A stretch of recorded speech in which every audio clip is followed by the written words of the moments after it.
June 12 Israel ఇరాన్పై ఒక రక్తసిక్తమైన దాడి చేసింది. ఇజ్రాయెల్ చేసిన దాడి ఎలా ఉంటుందంటే అది ఇజ్రాయెలే చేయగలదేమో. ఇజ్రాయెల్కి ఇజ్రాయెలే సాటి, నో ప్యారలల్ అని చెప్పవచ్చు అనమాట. ఎందుకంటే ఇజ్రాయెల్ ఈ దాడి చేసేటప్పుడు 2 నెలల్లో మొసాద్ తన ఇంటెలిజెన్స్ సంస్థ ఇరాన్లో పనిచేసి చేయడం వల్ల ఇంటెలిజెన్సు అటు air force, world sophisticated air force కలిసి పనిచేయడం వల్ల నిన్న 12వ తారీఖున ఇజ్రాయెల్ ఇరాన్పై చేసిన దాడిలో నాంటేజ్ అనే ఒక అణు స్థావరాన్ని పూర్తిగా నాశనం చేయడం జరిగింది. దాంతోపాటు republic security guards, Islamic republic guards corps IRGC chief Salman హుస్సేనిని చంపడం జరిగింది. ఒక ఆర్మీ చీఫ్ని, అది కూడా ఒక అభేద్యమైన ఇజ్రాయలీ ఆర్మీ చీఫ్ని చంపడం అంటే మీకు ఇజ్రాయెల్ చేసిన దాడి ఎంత రక్తసిక్తమో మనకు అర్థమవుతుంది. దీంతోపాటు ఒక 3 సైంటిస్టులు, న్యూక్లియర్ సైంటిస్టులు కూడా ఇజ్రాయెల్ చంపడం జరిగింది. అంత దారుణమైన అటాక్ చేశారు. ఇరాన్ టెహరాన్ని శుభ్రంగా అన్ని మిసైల్స్తో అటాక్ చేయడం జరిగింది. సుమారు ఇజ్రాయెల్ ఉపయోగించిన ఫైటర్స్ 200 జెట్ ఫైటర్స్, అందులో F-16, F-35 5th generation, F-18 Hornet, అదేవిధంగా ఎన్నో C-130 Hercules refuelling fighters, everything 200 jet fighters పనిచేసినాయి. ఇంకోటి ఏంటంటే 24 గంటల సమయం గడుస్తున్నా ఇంకా ఇజ్రాయెల్ తన యుద్ధ విమానాలతో ఇరాన్ని అటాక్ చేస్తూనే ఉంది. చాలా ప్రాంతాల్లో మొత్తం ఫైటర్స్ వెనక్కి వెళ్ళడం జరిగింది. ఇప్పుడు ఇరాన్ ప్రతిదాడి మొదలైంది. ఇరాన్ ఏం చెప్తున్నారంటే, ఇరాన్ సుప్రీం లీడర్ ఆల్ ఖైమనీ చెప్పారు, మీకు చాలా పెయిన్ఫుల్ బెటర్ పనిష్మెంట్ ఉంటుంది, ఓకే, శత్రువు అనేవాడు వెళ్ళనివ్వము అని ఇరాన్ ప్రతిజ్ఞ చేసింది. ఇరాన్ 9.5 కోట్ల మంది ప్రజలు రగిలిపోతున్నారు. అటు ఇజ్రాయెల్ ప్రజలు కేవలం 95 లక్షల, హైదరాబాద్ పాపులేషన్ కంటే ఇంకా 20 లక్షలు తక్కువ ఇజ్రాయెల్. కానీ ఇటువంటి ఇజ్రాయెల్ మీద ఇరాన్ ఇప్పుడు రగిలిపోతుంది. ఎలా రగులుతుందంటే ఈరోజు మధ్యాహ్నమే వందలాది డ్రోన్స్, అత్యాధునిక డ్రోన్స్, ఎంత అత్యాధునికం అంటే ఇరాన్ విషయంలో డ్రోన్ టెక్నాలజీలో చాలా అత్యాధునికం, వరల్డ్ క్లాస్ అని చెప్పొచ్చు. ఇప్పుడు రష్యా పుతిన్ ఉక్రెయిన్ మీద ఉపయోగించే డ్రోన్లు కూడా ఇరానియన్ డ్రోన్సే ఎక్కువ ఉన్నాయి అక్కడ. ఇలాంటి ఇరానియన్ డ్రోన్స్, వందలాది డ్రోన్స్ ఇజ్రాయెల్ వైపు వెళుతున్నాయి. ఇజ్రాయెల్ కూడా తన ఐరన్ డ్రోమ్ టెక్నాలజీతో, తన బరాక్ 8 యాంటీ ఎయిర్ డిఫెన్స్ సిస్టంతో ఇరాన్ యొక్క డ్రోన్లు అడ్డుకోవడం జరుగుతుంది. చాలా డ్రోన్లు, 95% డ్రోన్లు గాల్లోనే కాల్చడం జరుగుతుంది. ఓన్లీ 5% అరకొర డ్రోన్లు టెల్ అవీవ్, ఇరాన్ యొక్క నగరాలు, పోర్ట్ సిటీలని తగలడం జరుగుతుందన్నమాట. ఇజ్రాయెల్ ఇప్పుడు ప్రస్తుతం మొత్తం ఇజ్రాయెల్ స్టేట్ అంటే ఇజ్రాయెల్ దేశమంతా ఎమర్జెన్సీ ప్రకటించింది. స్కూల్ హాలిడేస్ ఇచ్చేసింది. ఇజ్రాయెలీ ప్రజలు వణికిపోతున్నారు. IDF, ఇజ్రాయెలీ డిఫెన్స్ ఫోర్సెస్ అంటే ధైర్యంగా ఉంటాయి, వాళ్ళ దగ్గర అన్నీ ఉంటాయి. కానీ ఇజ్రాయెలీ ప్రజలు మాత్రం వణికిపోతున్నారు. ఎందుకంటే ఇప్పుడు ప్రస్తుతం ఇరాన్ ఉపయోగించింది కేవలం డ్రోన్లే. ఇది ఫస్ట్ ఫేజే. నెక్స్ట్ ఫేజ్ ఈ రాత్రి కొన్ని గంటల్లో ఇజ్రాయెల్ మీద కొన్ని వేలాది క్రూయిజ్ మిసైల్స్, బాలిస్టిక్ మిసైల్స్, ఇలాంటి hypersonic missiles technology, hypersonic missiles కూడా ఇరాన్ దగ్గర ఉన్నాయి. ఎందుకంటే ఈ హౌతీస్ ఉపయోగించే హైపర్సోనిక్ మిసైల్ ఇరాన్ సప్లై చేసింది అమెరికా మీద ఉపయోగించి. అమెరికన్ జెట్ ఫైటర్స్ F-35 పడేయడం, అదేవిధంగా కొన్ని ఇంకా F-16 పడేయడం జరిగిందనమాట. ఇలాంటి అంటే hypersonic, cruise missiles, ballistic missiles, medium range, long range మిసైల్తో ఈరోజు కొన్ని గంటల వ్యవధిలో ఏదో సమయంలో ఇజ్రాయెల్ని సర్వనాశనం అంటే నష్టం కలిగించడం అనేది జరుగుతుంది ఇరాన్. అందుకని ఇజ్రాయెల్ కూడా చెప్పింది, రానున్న రోజులు చాలా డిఫికల్ట్గా ఉంటాయి, the coming hours are very difficult, మీరు జాగ్రత్తగా ఉండండి అంటే ఇజ్రాయెలీ ప్రజలకి ఇజ్రాయెలీ ప్రభుత్వం చెప్పడం జరిగింది. ఎక్కడికక్కడ ఎమర్జెన్సీ సైరన్లు ఎక్కడికక్కడ పెట్టారు, బంకర్లో ప్రజలు వెళ్ళిపోతూ ఇవన్నీ జరుగుతుంది. కానీ ఇక్కడ ఒక ట్విస్ట్ ఏంటంటే, ఈ ఇరాన్ ఏంటంటే ఒక నెల క్రితమే సుమారు ఒక అండర్ గ్రౌండ్ బాలిస్టిక్ మిస్సైల్ ఒక సిటీని, అండర్ గ్రౌండ్ స్టేషన్ని ఓపెన్ చేసింది. అక్కడ సుమారు 2000 నుంచి 5000 మిసైల్స్, ఇరానియన్ మిసైల్స్ అక్కడ స్టాక్ చేసింది కొన్ని దగ్గర. అది నాంటేంజ్ అని. ఇప్పటి వరకు ఏంటంటే ఎటువంటి నష్టం ఇజ్రాయెల్కి జరగలేదు. కానీ ఇరాన్కి మాత్రం ఇరాన్ కసి చూస్తే ఇప్పుడు నుంచి జరిగేటట్టు ఉంది. ఇక్కడ ఒక ట్విస్ట్ అనమాట. ఆ ట్విస్ట్ ఏంటంటే ఇరాన్ ఏం చెప్తుందంటే, రీసెంట్గా వాషింగ్టన్ పోస్ట్ ఇలాంటి పత్రికల్లో కూడా బయటపడింది, ఇజ్రాయెలీ అణ్వస్త్రాలు దాచిన చోటు ఇరాన్కి లీక్ అయిందని తెలిసింది. అంటే ఏంటి, ఇజ్రాయెల్ దగ్గర ఉన్న 90 అణ్వస్త్రాలు ఉంటాయి ఇజ్రాయెల్ దగ్గర.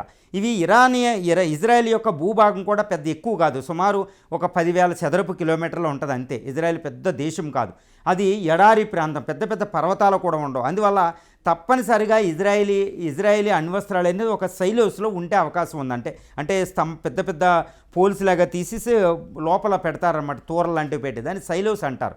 అలాంటి సైలోస్ పెట్టే అవకాశం ఉంది. కాబట్టి ఇజ్రాయేలీ అణ్వస్త్రాలు ఎక్కడున్నాయో లీకేజీ ఇరాన్కి తెలిసిందని తెలుస్తుంది. ఇప్పుడు ఇరాన్ ఏం చేయాలి, దానికి పనిష్మెంట్ ఇవ్వాలంటే దాని అణ్వస్త్రాలను అటాక్ చేస్తానని చెప్తుంది.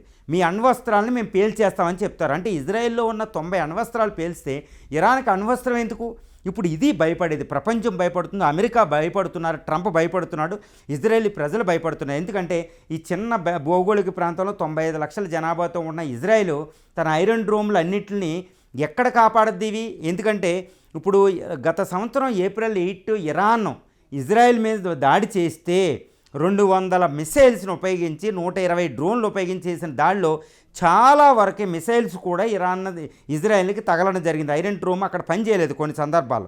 అంటే ఏంటి, ఇరాన్ యొక్క cruise missiles, long range missiles ఈ ఇజ్రాయెలీ ఐరన్ డ్రోమ్ తప్పించుకునే అవకాశాలు చాలా ఎక్కువ ఉన్నాయన్నమాట. చాలా సందర్భాలు అమెరికా అడ్డొచ్చిన పెట్రోటిక్ మిసైల్ సిస్టమ్ పెట్టిన హైపర్సోనిక్ని ఆపలేదు.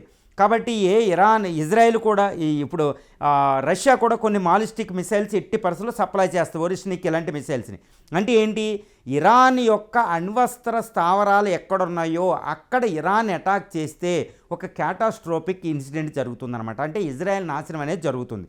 ఇది పెయిన్ఫుల్, బెటర్, మీకు పనిష్మెంట్ ఇస్తారని ఈ ఖైమేనీ ఇరాన్ సుప్రీం లీడర్ చెప్పింది అనేది అంతరార్థంగా విశ్లేషకులు కూడా భావిస్తున్నారు. ఎందుకంటే ఇరాన్ దగ్గర ఇప్పుడు వేలాది డ్రోన్లు, వేలాది బాలిస్టిక్ మిసైల్స్ ఉన్నాయన్నమాట. వీటన్నిటిని ఇజ్రాయెలే టార్గెట్గా వేసే అవకాశం ఉంది.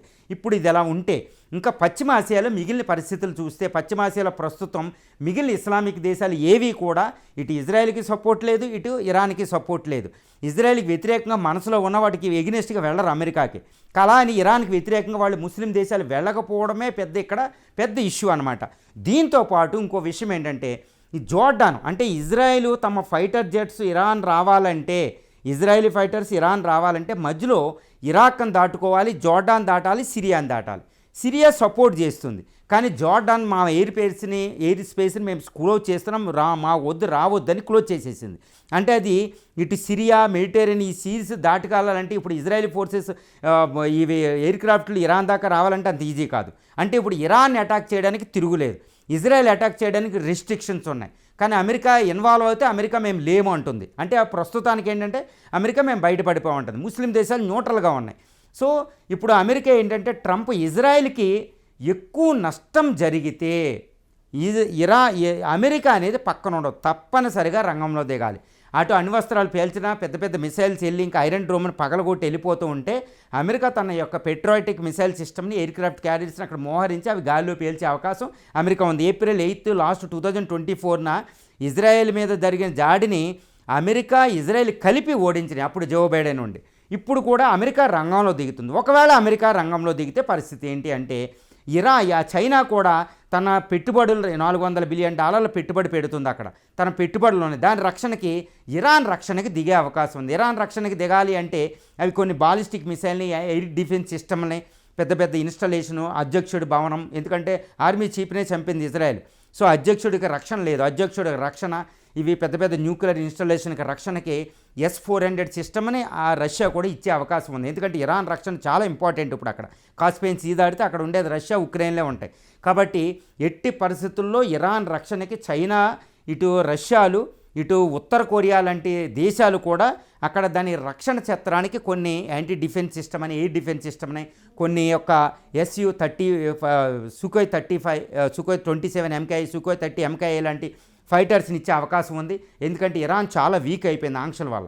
సో దాన్ని బలపరచడానికి వాళ్ళు ఆయుధ సహాయం చేస్తారన్నమాట. ఈ ఆయుధ సహాయం చేసి ఇటు అమెరికా పప్పులు ఉడకవు. సో దీనివల్ల ఏమవుతుంది, అమెరికా ఇటు రష్యా చైనాలు యుద్ధంలోకి దిగే అవకాశం ఉంది ఈ 2 రోజుల యుద్ధం సద్దుమణగపోతే. అందుకే ఇండియా లాంటి దేశాలు అక్కడికి వెళ్తున్నాయి. సో ముస్లిం దేశాలు కూడా ఇటు సౌదీ అరేబియా, యుఏఈ, ఖతారు ఇలాంటి దేశాలు కూడా రంగంలో దిగి శాంతి చర్చలు ఇవన్నీ ముందుకు వెళ్దామని చెప్పుకుంటున్నారు. కానీ ప్రస్తుతం ఇంకోటి ఏంటంటే అమెరికా ట్రంప్ పక్క నుండి ఏం చేస్తున్నారంటే ఇప్పటి వరకు శాంతి చర్చలు నేను ఇంకా మాట్లాడతాను, ఇరాన్ శాంతి చర్చలు రావాలని చెప్తున్నారు. కానీ అవి జిత్తులు బారి నక్కల్లా ఉన్నాయి. ఎందుకంటే ఇజ్రాయెల్ని అక్కడ ఎగదోసి ఇక్కడేమో శాంతి చర్చలు అనడంతో ఇదేదో అర్థమవుతుంది ఇరాన్కి. కాబట్టి శాంతి చర్చలు ఇంకా జరిగే ప్రసక్తి లేదని ఇప్పుడు అర్థమవుతుంది ప్రస్తుతానికి. అంటే ఇరాన్ అమెరికాల మధ్య న్యూక్లియర్ ఒప్పందం జరిగే ప్రసక్తి లేదు, జరగదు. అది ఇజ్రాయెల్ కోరుకున్నది. ఇది జరిగితే ఇప్పుడు ఇరాన్ అణుస్థావరాలు నాశనం చేస్తుంది కాబట్టి. కానీ ఇరాన్ అణుస్థావరాలను ఇప్పుడు నాశనం చేయొచ్చు, నాంటేజ్ అని, బుషేర్ అని అలాంటి నాశనం చేసినా ఇజ్రాయెల్ ఇరాన్కు ఉన్న శక్తి ఏంటంటే వాటిని వెంటనే పునరుద్ధరించుకుని మళ్ళీ రీఫ్యూలింగ్ మొదలుపెట్టి అణుబొమ్మలు తయారు చేస్తాయి. ఇప్పుడు ఇంకా డబుల్. మొన్న ఐఏఏ చీఫే చెప్తున్నారు, ఇంటర్నేషనల్ అటామిక్ ఎనర్జీ చీఫ్ చెప్తున్నారన్నమాట, ఇరాన్ మీద దాడి చేస్తే అది ఇంకా ప్రతీకారంగా అణ్వస్త్రాలు ఇంకా వేగంగా తయారు చేసే అవకాశం ఉందని. ఇప్పటికీ ఐఏఏ మాట వింటలేదని ఐఏఏ నేను రిపోర్ట్ ఇచ్చింది వియన్నా నుంచి. అంటే ఏంటి, ఇరాన్ ఇంకా కసిగా తన యొక్క జాగ్రోసి ఎల్బర్ట్ అనే మౌంటైన్ అండర్ గ్రౌండ్లో ఇంకా న్యూక్లియర్ స్థావరాలు కొన్ని ఉంటాయి, అక్కడ నుంచి ఫుల్గా తయారు చేసుకుని నీట్గా అణ్వస్త్రాలు తయారు చేసేసుకుంటుంది. ఇజ్రాయెల్ మాట వినదు.